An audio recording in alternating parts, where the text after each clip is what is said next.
Today we are discussing about the topic making of the Indian Constitution.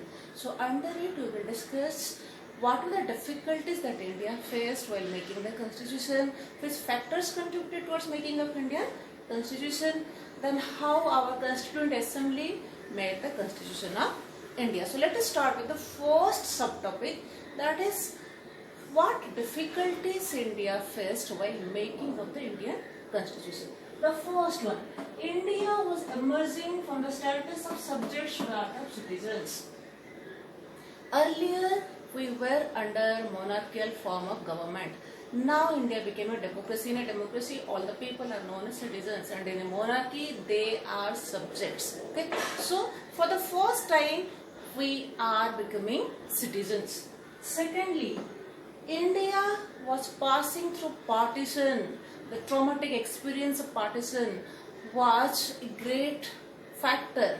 So, it also affected, it was a great difficulty how the territories were divided, how the people were divided, how the properties were to be divided. So, it was a traumatic experience. Third, 10 lakh people were killed in partition related activities from both the sides, from Pakistan side and India side. So in this partition violence, 10 lakh people were killed. So that was a great traumatic event. Princely states joining issue. The British government gave freedom to princely states to join either Pakistan or India. All of you know there were more than 600 princely states, छोटे-छोटे states जो direct control में नहीं थे British के.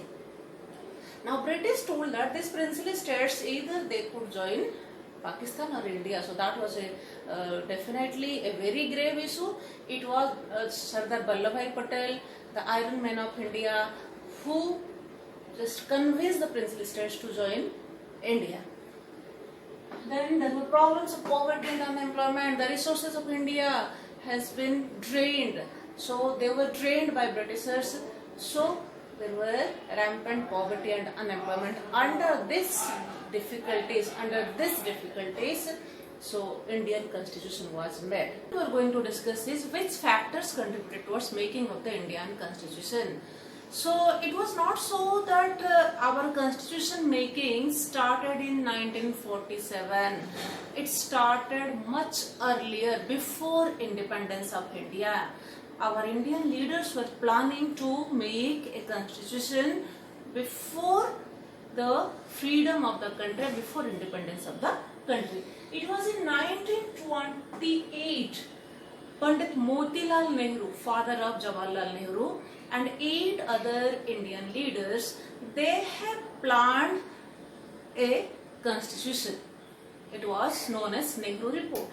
In Karachi session of Indian National Congress in 1931 also, a decision was taken that how our constitution should look like. Basically, Nehru Report of 1928 and Karachi session of 1931, they focused on universal adult suffrage. 1928 and 1931, दोनों में ही ये decision लिया गया था that India will have universal adult suffrage. It will give right to freedom and equality, and it will give right to minorities. So these decisions have already been taken in 1928 and 1931. Then the next one is that India was familiar with the political institution of the colonial country. During that period, Britain was, or England was, a democratic country. So were aware about the system of democracy. Okay, so the British conducted elections to provincial legislative assemblies in 1937. Though there was no universal adult suffrage, but at least Indians had an idea about election. The Act of 1935, the British passed the Government of India Act of 1935. This act gave a lot of information about the federal form of government, how power was to be divided between the central government and state government. Then we have borrowed many features from the foreign countries that you have discussed in class C. Specifically, we have taken the ideas of French Revolution. From US, the Bill of Rights have been taken. From Britain, a parliamentary form of government has been taken. So these factors contributed towards making of the Indian Constitution.